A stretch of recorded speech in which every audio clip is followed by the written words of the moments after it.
What's going on, guys? Welcome back to Full Court Talk.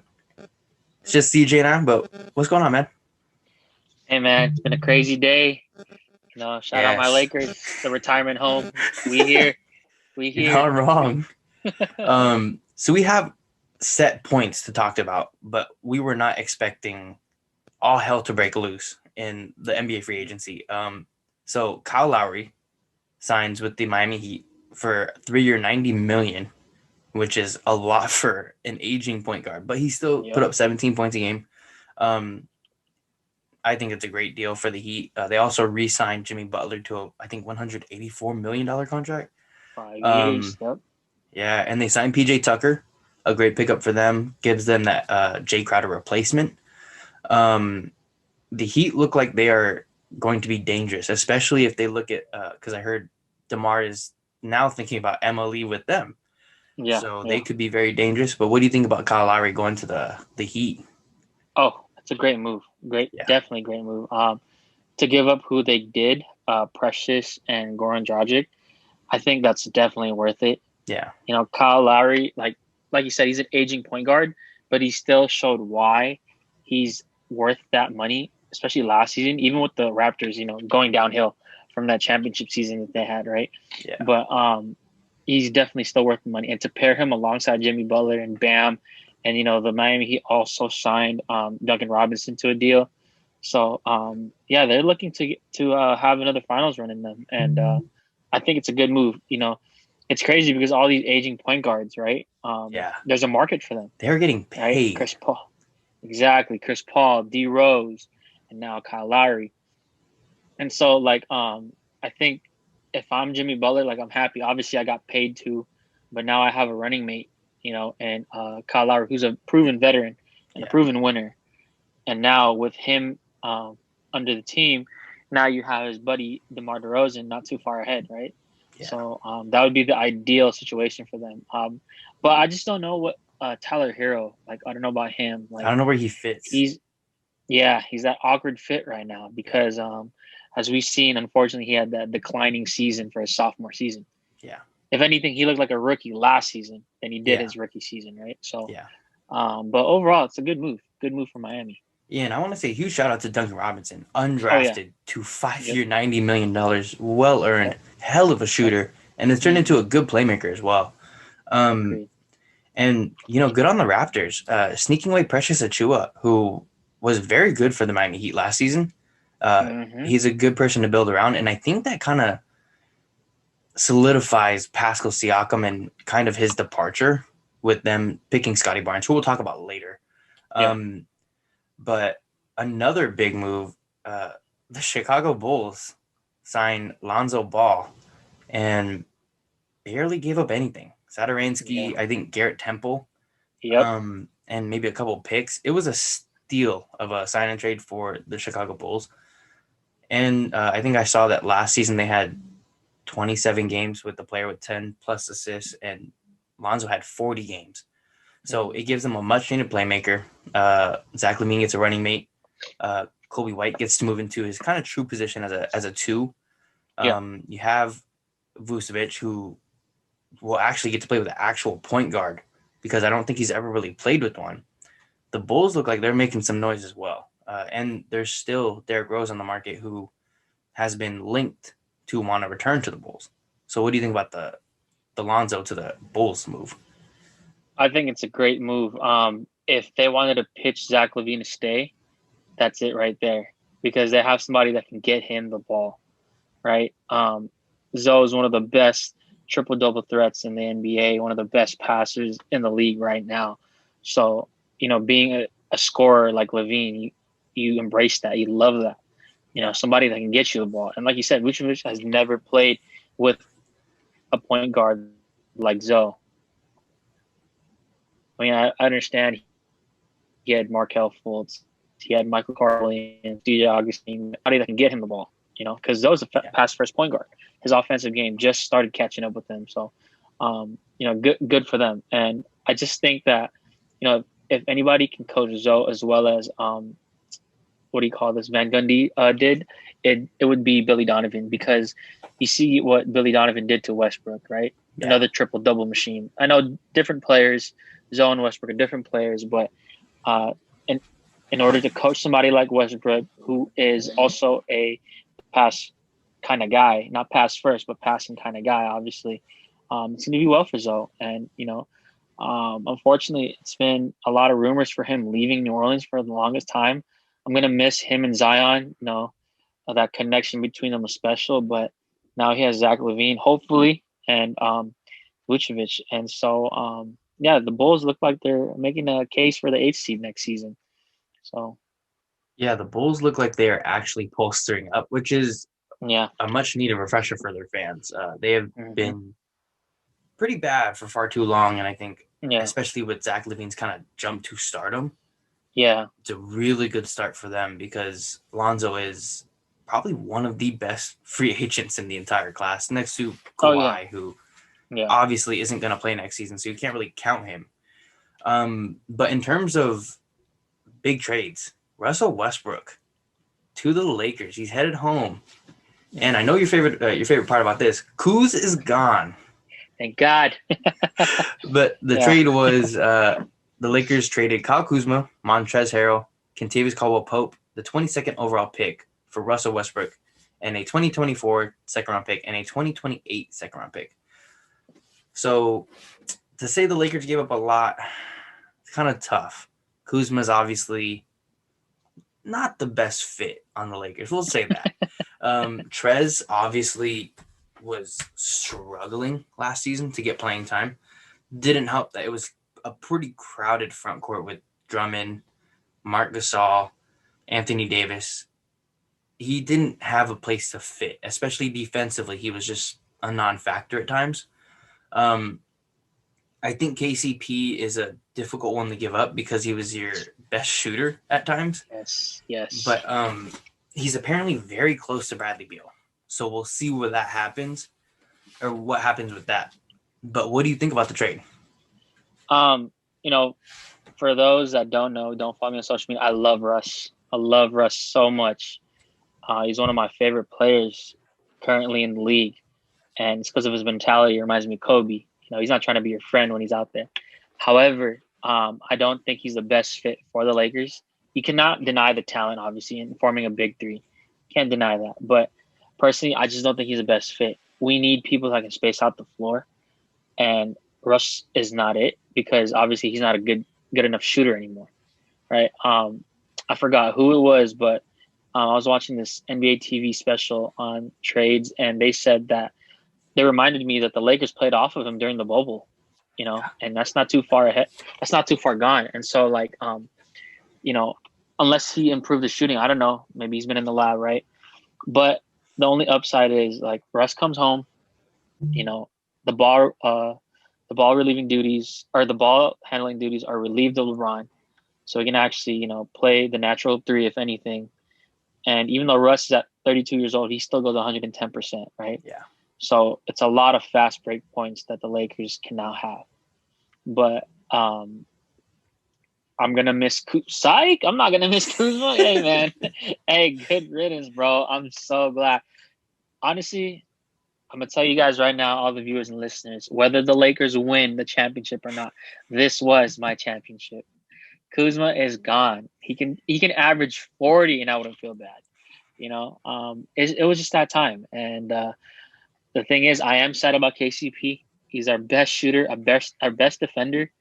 My God, he was that guy that was able to do both, two-way guy, and also Trez. It just didn't pan out. Like what we said in the last podcast, teams are loving it when he's out there in the playoffs. He's proven that he can't be out there. It's not that he can't be trusted. It's just that his style is not the best. Especially for playing against other teams that we did in the playoffs. And so I'm wishing Trez, Case, two guys, man. I'm praying for them that they do well, and if this free agency has shown anything, it's just former Lakers can find their way back. So those are guys that I hope in the future that can come back. But overall, I love the move. in terms of the Hollywood's part of it. It's not the best fit for Russ. So hopefully, the Lakers make me eat my words. It's gonna be exciting. Russ, Bron, and AD, as long as everybody can stay healthy. So yeah. Yeah, it was definitely shocking to me because I we had heard the rumors, Yes. Westbrook following LeBron on social media and then them Mm-hmm. being seen in public together. I still thought they were leaning towards Kyle Lowry since they would be able to lure DeMar since he has the Mm-hmm. home ties. Yep. But ultimately they went with Westbrook. And I'm sure that they felt that they had a better chance of getting Westbrook. I think they didn't want to fall high and dry like when they were going for Kawhi. Mm-hmm. I'm sure that they learned their lesson. They went with the star that Yes. was available, which is very good. But I think what hurts them here, other than the fit, is like you have no money now. As we've seen that they're only going to sign minimum players. They have 7 players now. Kent Bazemore was signed. Oh, brother. We'll talk about him in a little bit, but and then I believe they have Wayne Ellington, good shooter. But 42% he's from 3. old. Yeah. Dwight Howard is back. Is there anyone else I'm missing? Oh, Trevor Ariza. Trevor Ariza. So they're signing a lot of older players, which was to be expected after getting minimum guys. People were ring chasing. The best one out of them is definitely Wayne Ellington. Trevor Ariza hasn't really been relevant for a while now. Yeah. Kent Bazemore is frustrating at times to watch. He fouls a lot. Good corner shooter. So we'll see if that works out. But Dwight Howard, I think that's a great pickup. Obviously has ties to LeBron, being on the championship team. So I think that was essential for them to get back. But they also have Carmelo Anthony, who is deciding between the Knicks and the Lakers. So we'll see if he comes to join the Banana Boat crew. And Rudy Gay is another one that is very interested in the Lakers. He's ready to get a ring. And if they were able to get Rudy Gay and Carmelo, it would make the AARP, who you guys have signed so far, very worth it because both of those players can get buckets off the bench. Yes. Yeah. But we'll see. I think it was an interesting trade. I think we'll see if it pans out. Gotta go in with open mind at this point. Yeah. Right. But on to the next topic: biggest surprises in the draft. So I think this one's pretty obvious, but I have the Raptors passing on Jalen Suggs. I know you got to feel some type of way about this because I know how much you love Jalen Suggs. Yes. I had heard going into the draft that they were gonna go with Scotty Barnes, but I thought smokescreen. No way they pass on Jalen Suggs, especially with them knowing Kyle Lowry's gone. Yes. But yeah. Maybe they're gonna go with Scotty at the 1. I don't know if they could do that because he's really big and doesn't have the handles. But he has the playmaking. But to me, this kind of tells me Siakam's on his way out, and they wanted to bolster up the front court with a very good defensive player who can pass. But I think they're definitely going to regret passing on Jalen Suggs. I think he's going to be a hell of a player. The other surprise, I think the biggest surprise, the Thunder selecting Josh Giddey. That was my pick, yeah. I did not see that coming. I thought they were definitely going to go with Jonathan Kaminga. But I think they're very high on Josh Giddey. But his rise from the top 20 to the 6th pick in the draft is insane. I think he's just a 6'8" point guard who has playmaking. Yeah. I'm not sure if he's going to be that good. He reminds me of a taller Ricky Rubio, if I'm being honest. Not a great shooter, not a great defender, not very athletic, but he's 6'8". So he's still going to develop. He's 18 years old, but I'm not sure if he was the best pick at that point.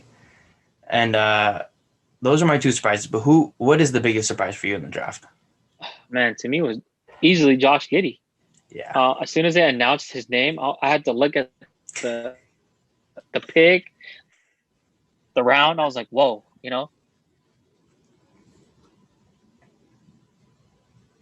blown them away. And like you said, they were high on him. They're high because I don't think they should have drafted him.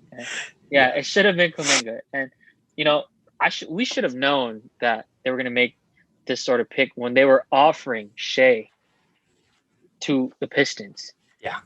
I'm not offering Shea for any of these rookies, man. Like, yeah. I'm extending him. I'm giving him that money because, bro, Shea is a bucket. And this is not me being biased because, people know that I love Shea.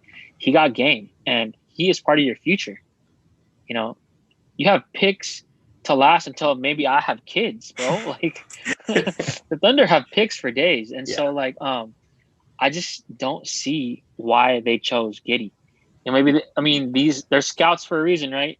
Yeah. Assuming these are the same scouts that saw Jeff Green, Westbrook, KD, they saw something for a reason. So, but it's weird with all the talent that was still there. Yeah.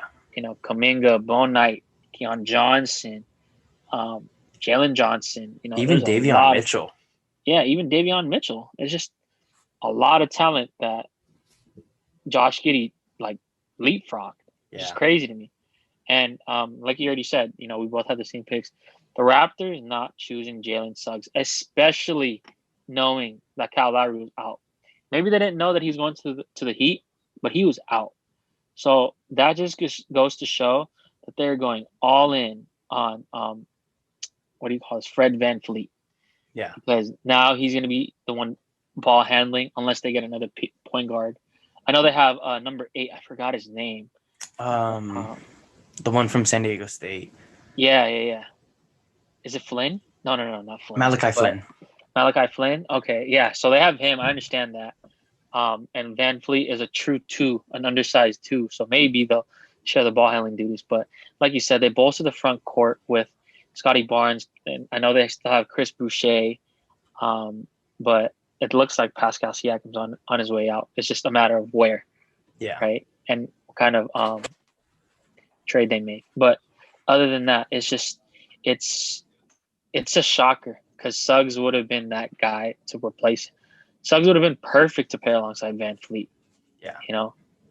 And so, those are my 2 surprises. And I guess my dark horse surprise is I understand the Lakers traded that pick, but the fact that Isaiah Jackson, they drafted him, like, I think that would have been a perfect fit. Like, when they drafted him, I was upset knowing that they weren't going to keep the pick. Because Isaiah Jackson is just JaVale McGee, but younger. Yeah. And shorter, right? He runs the floor. He defends really well. Lob threat. Played with LaMelo for all those that know. I'm really sad that, they didn't keep that pick. But I think one of the biggest winners, you saw the tweet, Spence, Houston Rockets. Wow. They had a great draft. They had a great draft, bro. Box office. Yeah. I'm tuned in, bro. They don't have a lot of nationally televised games, which is good reason, but I'm tuned in one way or another, bro. My cousin's on that team, Jalen Green. Shout out to all my Filipinos, bro. And then Josh Christopher, who I believe should have been drafted higher. They're gonna be fun to watch. And they still got John Wall and Christian Wood. They're not gonna make the playoffs, but they're gonna be fun to watch. And they got the center Sengun, who could be interesting. Yeah. So I think the Rockets definitely had one of the better drafts in recent years. Yeah. But yeah, man. So Suggs not going to the Raptors. Josh Giddey being top 5. Wow. Yeah. Wow. That's all I gotta say. Yeah. In terms of losers, I actually have Jalen Suggs. And it's not because of him as a player. It's literally because he's on the Magic. Yeah. They are loaded in the backcourt in terms of young point guards. Markelle Fultz, who is injury prone. Cole Anthony, who was very good towards the end of last season, hit a couple of tough game winners. Maybe he's an undersized 2 like a CJ McCollum, but it doesn't change the fact you have another point guard in Cole Anthony, and then you also traded for RJ Hampton. So, but I get you can't pass up Jalen Suggs. There was no way you pass him up, but at the same time, it's like you're really going to have a logjam, and one of them is not going to develop. Are you okay with that, or are you going to try and figure out a way to develop them all, which I don't think that's possible. I think your best bet is moving Markelle Fultz because he's injury prone and focusing on Cole Anthony at the 2 with Suggs at the 1, because Suggs is a 6'4", decent size for a point guard. So maybe that's what they do. But I think he would have been a much better fit on the Raptors, where there's no real point guard anymore. Fred VanVleet, like you said, is an undersized 2. Perfect fit for Suggs, but that's going to be tough. I actually have the Sacramento Kings as well. Davion Mitchell being selected at 9 when you're not, you haven't been to the playoffs in like 15 years. Mm-hmm. That's not a great pick. It's not. And then you also already have your backcourt of the future in De'Aaron Fox and Tyrese Halliburton. You had such a great draft last year. You had the steal of the draft. And then you go and get Davion Mitchell. It's just like, I think it's because Franz Wagner was taken already. So they freaked out and were like, let's just get the best player available. And they believed that's Davion. I know I'm not very high on him after I learned of his height and his wingspan. Yeah. I'm hoping for their sake he turns into a good 6-man, because that's about all he's going to be. Yeah. I think they would have been much better off selecting Moses Moody, who is a 6'6", 7'2" wingspan. He could play your 3 and be great next to De'Aaron and Tyrese. There's James Bouknight, Corey Kispert, and Trey Murphy. Bunch of names that probably would have been a better fit. And I actually have the Warriors as a loser because they didn't capitalize on their draft capital. Having 2 picks and having the ability to acquire a star would have been much better. So we'll see what they do. Rookies never help contenders. So it was disappointing as a Warriors fan, but we'll see. And I also have Joshua Primo. He was a borderline first round pick, and he jumped all the way to 12. So we'll see what happens with him. He looks like a baby, by the way. He does. So I'm interested to see what the Spurs saw in him, because I didn't see it, unfortunately. And in terms of winners, I have the Orlando Magic. I mean, I hate to do this again, but I mean, Jalen Suggs at 5 is insane value. So good for them. And getting Franz Wagner, another proven winner when you know Jonathan Isaac is very injury prone. Yeah. It was a good pick. I liked it a lot. Even if you get Scotty Barnes or Jalen Suggs, you're looking at a very good draft. Yeah. And they're building a nice young core. I think it's going to be really interesting to see how they go to next season. And another winner, I have the Warriors in terms of actually using their picks. Jonathan Kaminga is very interesting. I'm not very high on him in terms of going with potential, but he looks like he could be a very good fit and a very good two-way player in the long run. And Moses Moody, I'm very high on him. As the 14th overall pick, that's insane value. So I'm very excited about that. But who are your winners? Well, I mean, for me, the winners of this draft, I actually have the Warriors. Kaminga dropping that far. Yeah. I think, there's a reason why Draymond texted Steve Kerr all the way from Tokyo to get this guy, right? Yeah. And I know he didn't show as much promise as he did as Jalen Green did with the Ignite, but let's not forget he was the consensus number 1 player in high school before committing to the G League, right? And so there's a reason why that is the case. And so if he can translate that game and play alongside as an athletic, bouncy wing with Steph and Clay and Draymond, they're going to be special. And the fact that you guys got Moody at 14, that should be a crime. How did 13 teams pass up on that guy, Yeah. And so, I have, first off and foremost, the Warriors. And then the Clippers taking BJ Boston. And Keon Johnson. And Keon Johnson. At the picks that they had, the time slot they had, wow, BJ Boston, I know he had an up and down season with Kentucky and an emotional offseason before the draft started. But he can be that Terrence Mann player, off and last season as well with Kawhi going down. He has that caliber in him. Let's not forget, just not too long ago, he was in Sierra Canyon playing, right? And so he's still fairly young. and Keon Johnson, who's climbed the draft boards. So the Clippers, like, I hate to say it, but they did good too. And lastly, like, for the sake of entertainment, just like I said, Houston, Yeah. Josh Christopher, Jalen, they got it right with the Jalen Green pick for sure. Yeah, I love that right. Yeah, and so they're going to be very, very fun to watch. Yeah. And like I said in my tweet, not only do I need a Jalen Suggs jersey, I need my cousin's jersey as well. Jalen Green, man, number 4. Let me get that. Hopefully, what's his name on the Rockets? I know Daniel House has it. But hopefully they give it to him. But yeah, Warriors, Clippers, and Houston to me. Yeah, I think they all had great drafts, and I'm very happy for Jason Preston, a guy who was seen as not even making the college team. Oh yeah, him too. I forgot the Clippers. He has a phenomenal story. So I love that they chose him. He's a big guard. I think he's gonna have a little bit of a adjustment period, but I think he's gonna be a solid NBA player too. And now on to Joe Lacob and the Warriors. Are they content with losing? So first I'll read the quotes he has. So this quote is about the youth movement with the Warriors, and are they confident in still chasing for a title? So Lacob said, if we can't, then you should look at Joe Lacob, Bob Myers, Steph Curry, Klay Thompson, Draymond Green, and Andrew Wiggins, and say you weren't good enough. You're paying all that money, you weren't good enough. They need to be good enough, and they should be. They've won before. They're a little older, and they're still really good. Klay will be back.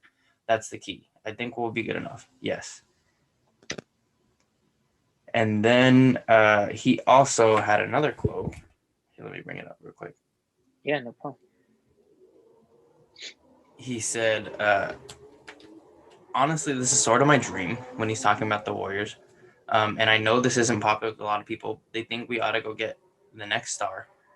We already have the stars and we have the payroll. And I've said this when I was interviewed before, but nobody listened. It's very unlikely. I've said that we're not going to trade for anybody that people are expecting. Very unlikely. It's not impossible. But if it was going to be somebody, it was going to be somebody really great. It was going to be a big trade, and it's unlikely. And that comes off the rumors of Bradley Beal, Damian Lillard, Zach LaVine, all these guys.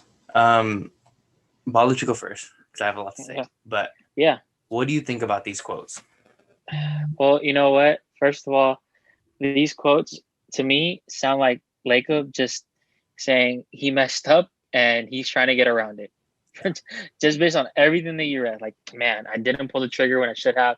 Now let me try to save myself by saying that I made this decision. It's proper. It's right. It's just how it should be. And the whole team is behind me type thing. That's what I'm getting out of it.